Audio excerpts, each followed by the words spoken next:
All right, I'm feeling a little witchy today. You know what that means. We're going to have magic together today.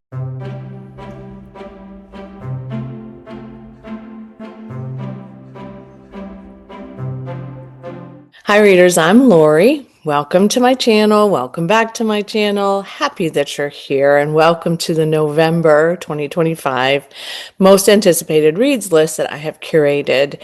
I'm super excited about this list. I'm always excited about these lists, but this one I feel like I just need to get my debit card out and pre-order all of these and just stack them up and read them as quickly as possible. Alas, while I can afford to buy them all, it's probably not a good idea. And I probably wouldn't read them all in the month of November anyway, because I have some other plans. But we shall talk about these, and I will be bringing them to you in the order of publication. Now, before we begin November's reads, I want to say that I left off a book in October that I didn't exactly realize was coming out in October, and I was sad about this, so I want to press it into your hands because it's one of my favorite actors. He's written a memoir, which is called We Did Okay, Kid, and this is Anthony Hopkins. Now, I love horror, but Anthony Hopkins has also done a number of other movies that are not horrific. But the Hannibal Lecter series with him as Hannibal Lecter remains one of my favorite movies of all time, and one of the only books that have ever sort of connected and been just as good as the film. But I absolutely love Anthony Hopkins in anything he's ever done. And so this memoir is about his life growing up in England. He was the son of a very poor family. His dad, I think, and his uncles all were alcoholics.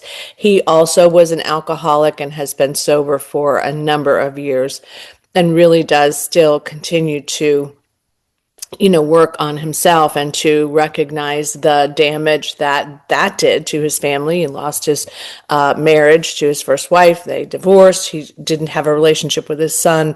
Lots of consequences for that. But also he talks about the moment where he saw a 1947 version of Hamlet, and he was immediately hooked not only to the idea of performing a Shakespearean play in a film, but also just to be an actor. And so that's really how that was born. So we can thank Shakespeare for Hopkins being someone that we watch a lot. I'm super happy to bring that forward to you. It comes out on October 28th. It's not quite out yet, but I just wanted you to know that I left it off inadvertently in the October list of reads. All right, the first few come out on November 4th, and the one I'm going to press in your hands first is called Not Today, Satan by Samantha Joyce. I know.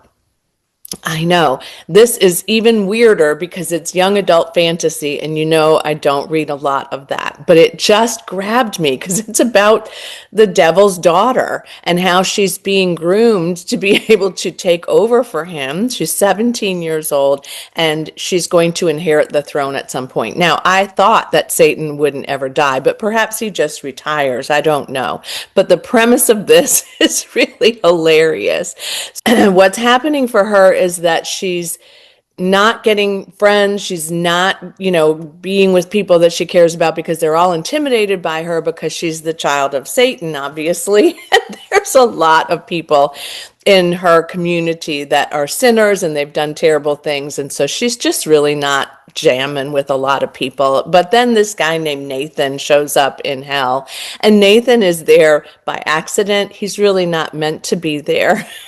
So he's pleading with her to be returned back to heaven. And the answer to whether or not this happens or not is unclear, but I suspect we all know it is young adult fantasy romance and a contemporary fiction novel, and it just sounds fantastic to me. It's a big one. It's 400 pages in paperback, so I'm not sure if it was ever released in hardback, but I just had to bring this to you because I couldn't resist it. The devil made me do it, I guess. I know. Sorry, that was terrible. The next one is Palaver by Brian Washington. And I don't know the correct pronunciation of this because apparently people pronounce it different ways. But this is a book about this word and about this family. So a palaver is essentially a kind of a contentious relationship between two people who have very opposing thoughts and ideas, or it's also about people for whom their language is not the same and they're trying to understand each other and their culture and their language and speak to each other. And this one is sort of a family saga, which I love, as you know, but it's really more about two people, the son and the mother. As far as I can tell, they've not named them in the synopsis, at least the synopses that I read. So I don't know if you ever discover what their names are, but you do know that they have a brother son named Chris.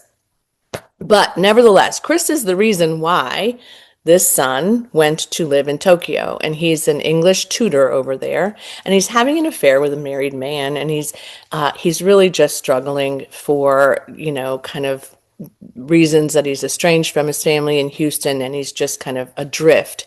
And in the weeks leading up to Christmas, his mother comes to Tokyo to visit, and they're not close. So that was a bit of a surprise.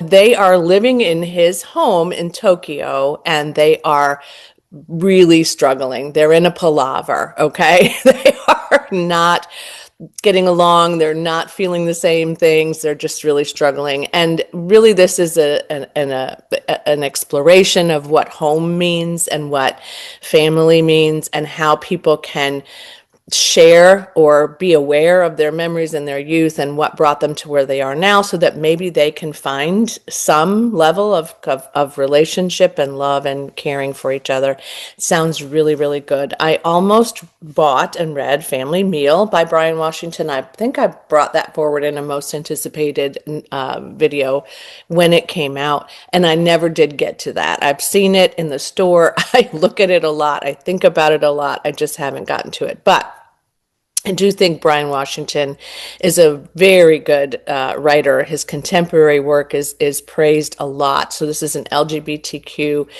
contemporary novel, adult themes, fiction, literary fiction, and it just seems like it would be fantastic. I don't read a lot of books that are set in Tokyo, and so I think that also might be fun because I'm trying to read books that are set in different places of the world. So we shall see. Town and Country, a debut novel by Brian Schaefer. This one is very complex, but it's about a congressional race in a small town, and it's a very wealthy, affluent town. So this town is famous for currently selling homes to people who want a second home, which does probably impact a congressional race, because if you don't live somewhere full time, you can't necessarily register to vote in this new place. So this one spans a time period from Memorial Day to Election Day. And the synopsis begins with describing Diane, who's a realtor, and she's trying to sell one of these homes, but she's selling it to a couple who are buying it as a second home. And if that's not bad enough, they're also gay. And so she's really frustrated by this, and she really doesn't want them to buy this home. And she also wants her community to be the people that she's known all of her life and to be people that she can count on. Meanwhile, Stan is running, I think, for the race, and he is really focusing on the fact that his brother died from AIDS, and he's trying to support gay and lesbian care and health care, and it's just probably really bothering Diane. And her husband Chip, they lost their son, so he's really struggling as well. So Stan also wants to buy this second home and live there for enough time to be able to be elected. It just sounds like chaos, and it's literary fiction, it's contemporary, and I don't know. It's got some great ratings already, 4.10, but only 68 people have read it. But this cover is also very engaging. I don't think it's lighthearted, let's just say that, but I think it might be good if you like sort of this neighborhood drama situation, and also you like people who are recovering from some level of pain and suffering, and accepting each other for who we are, those kinds of things, perhaps. But I don't know enough about it to say, except that I am intrigued by this one for sure. Last Call at the Savoy by Breeza Carlton also comes out on November 4th, and this is historical fiction. And the reason I loved this one at first was really the cover and the name, Last Call at the Savoy. I love books that are set in England. And this is about a woman named Cinnamon, and Cinnamon is a writer. She lives in New York City, and she's been, doing fine. And her sister, Rosie, I think, is pregnant with twins. She lives in London.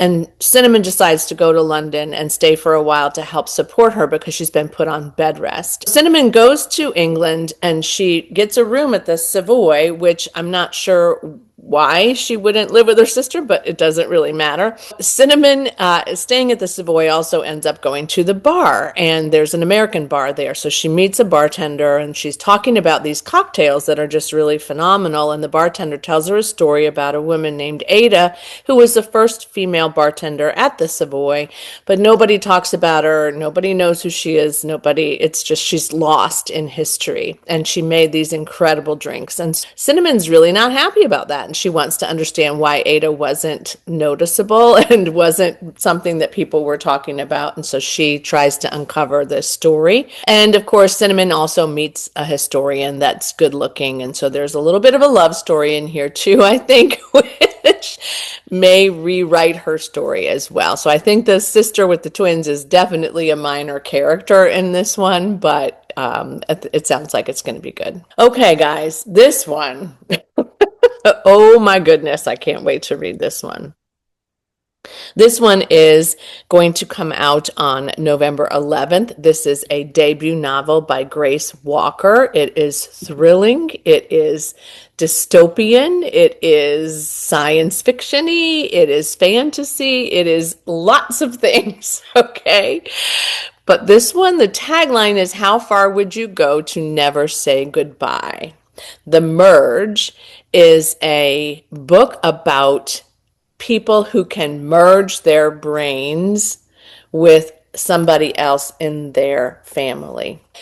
Lori, spelled the same way as mine, is 65 and she has Alzheimer's. And her daughter Amelia, who was a strong-willed, active person, brilliant, and, fighting for the rights of humans all the time, she decides that she does not want to see her mother's memories fade and her mother's health continue to fade. And so she takes part in the world's first experimental transfer of merging brains for people who have Alzheimer's. Can you imagine? And her mind will be transferred into Amelia's healthy body, and hopefully their consciousnesses will be melded or merged then. And hopefully Amelia and Lori will have good results from this. They are also meeting other people who have decided to join this project and merge their brains. One is a young boy named Lucas who's going to merge his brain with his brother Noah because he's ill, terminally ill. And then there's Ben, who wants to merge with his pregnant fiance Annie.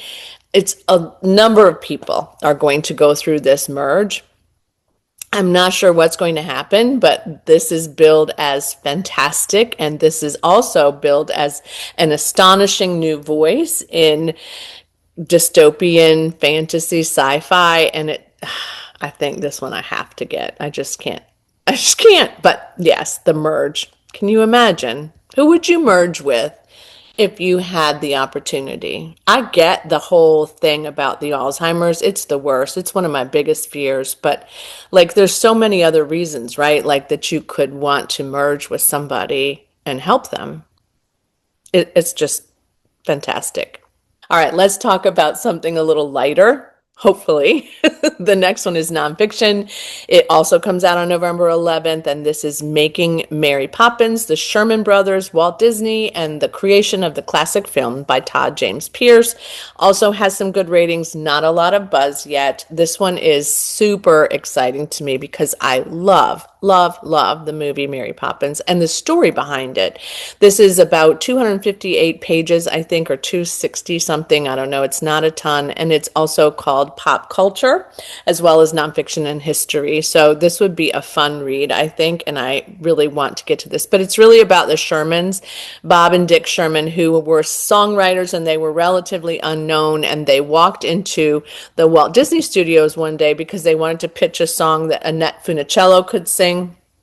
Yes, this goes back to my childhood days, but they had no idea that they would actually meet Walt Disney at that point, and then everything kind of changes from there. I can't wait to hear how they created this music and how the casting was made. There's a movie about how long it took Disney to be able to get the rights to make the movie from the original author of this book, P.L. Travers. That in and of itself is a great story, but I think this will be even better because it's iconic. There's hardly anyone I know that can't recite the lyrics to Mary Poppins, and it's been remade, and it's just one of my favorites. So take a look if you're interested in that too. By now you're probably thinking, no mystery thrillers? Innocence Road by Laura Griffin. This one also comes out on November 11th, and this is about a detective named Leanne Everhart, and she has been away from her little small town in Texas for a long time, but she goes back because her brother needs her. There's lots of sibling needs in this one today, and she also finds that the town has been plagued by decades-old crimes that she realizes immediately are linked to each other, which means serial killer.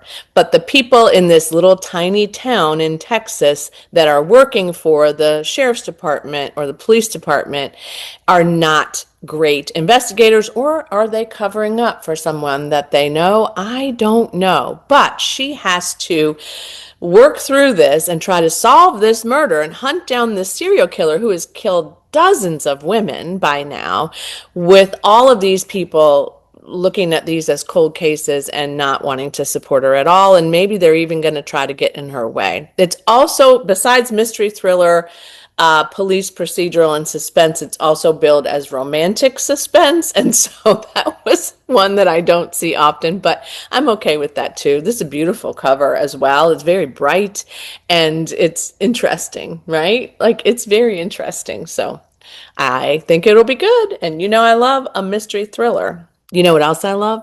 Space. Space travel. Gemini, Stepping Stone to the Moon, The Untold Story, Jeffrey Kluger. This one, he also wrote Apollo 13, so he's no slouch in this space. Sorry, in this space. There I go again. But Jeffrey Kluger tells a story of what would have happened without Gemini. So without Gemini, there would be no Apollo. So the space program had already started putting Americans into space, but they had not figured out how to put Americans down onto the surface of the moon. So Gemini was moving from manned missions to successful moon landings and trying to really see if that was a possibility. There were a lot of things that happened. There were deaths, there were near deaths, there were all kinds of issues with the Soviet Union because they were also trying to do this. As you know, there was a race to space. But also there were a lot of challenges because there was a war in Vietnam at the time. There were people in the government that did not want to fund NASA in this way. They wanted to stop the project completely. So without Gemini's success, this would not have ever happened, and we wouldn't be where we are today in space travel, which is incredible. But growing up, I've said it before, I loved space travel. I loved watching launches. I loved everything there was about it. And so this one is probably a must get for me, and I'm probably going to get it for my son for Christmas because he also loves books about space travel, but don't tell him. And don't worry, he never watches my videos on BookTube. I'm sure of it. If he does, we'll know because he'll tell me. This one is so sweet, and it's comped to 3 books that I've already read: Chocolat, Garden Spells, and The Scent Keeper. So if that doesn't say I'm going to love this, I don't know what would. It also has great ratings. It has a cute little cover. It's lighter, and it has a dog on the cover too. So you knew I was right in there. But this is, again, fantasy. Magical realism, but I've read those other authors, and so I think I'll be okay. This is paperback, and so I don't know if it's ever been released in hardcover before, but it doesn't matter because I really, really, really want to read this book. So The Memory Gardener is about a woman named Lucy, and she has the ability to know what scent in the flowers she grows will bring a memory back to the person who smells it. So something from their past will come forward for them, which will then give them the possibility of changing their future. So these are really important memories that she is preserving. So she's a gardener, and she starts working at an assisted living home. You know where this is going, right? And so she's growing these evocatively scented flowers, and she's awakening that nursing home's gardens, but she's also awakening each one of the people who connect with those flowers. I can't wait. You know why I want to buy every single one of these books. This is just perfect. So this is expected to come out on the 25th of November. A long time from now, but oh my goodness, I can't wait for this one. And the last one is coming out on November 6th. But when I did this, and the reason it's the last one is because 6 November 25, and I read November 25. So I thought it came out on the 25th, but I realized when I was preparing for this video that it actually comes out on the 6th of November. So this is your 10th, though, book, okay?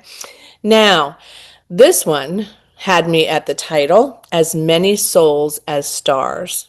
I mean, who could not love that, right? All right, so there's 2 characters in this book. Sybil Harding, who was actually born in 1592. She's the daughter of an alchemist. He's not a well-known alchemist. He's keeping all this to himself. And she is not, lots of terrible things happen to people around her, it seems to her, and she's trapped in a house with her mother, who is paralyzed by grief, and her father will do anything to support his wife and to help her as an alchemist. Okay, that's Sybil's beginning story. Then we have Miriam Richter, who was born as a creature of shadow and was created by the dark arts, and Miriam has the ability to consume people's souls to sustain her life and to keep herself alive. So she literally sucks the life out of people's souls. Miriam meets Sybil, and Sybil's soul shines so brightly, possibly because of the alchemy that her father performed in their home, that she cannot let Sybil go. She must have Sybil's soul, and Sybil's not gonna have it, and she doesn't have to because she has a bright soul, I guess. So she's not, like in this place of I can't live anymore, I hate my life, those kinds of things, right? They make a bargain that she will give Sybil the ability to reincarnate as many times as she would like, and they then begin to build a bond with each other. And they have a relationship for centuries, it appears. And so there's probably lots of timelines, as there was in Addie LaRue. And it is a historical, detailed romantasy about personal grief, about what we will do to get what we want, and how we want to support those that we love. And what will we give up for those that we love? So it sounded really fantastic to me. And there's a beautiful cover as well, As Many Souls as Stars. If you guys have not read The Invisible Life of Addie LaRue, you need to do it because it was incredible. And I think this one will be too. Okay, readers, that is my list for this time of the year. Almost November, Thanksgiving coming up, all the busyness. But maybe like me, you'll have a little bit of time off at the end of the year and you can absorb some of these titles into your brain and your heart and your soul as well. Thanks so much for watching today. I appreciate every single one of you so very, very much. If you'd like to leave a emoji in the comments below. You could pick a moon, a star, you could pick a space shuttle, there's so many things you could pick from today, right? It's just incredible. I'd love it if you would leave a comment below and tell me what you think about these books, if you're also anticipating these, if you've read anything else by these authors, whatever you want me to know. And as always, happy reading. Bye.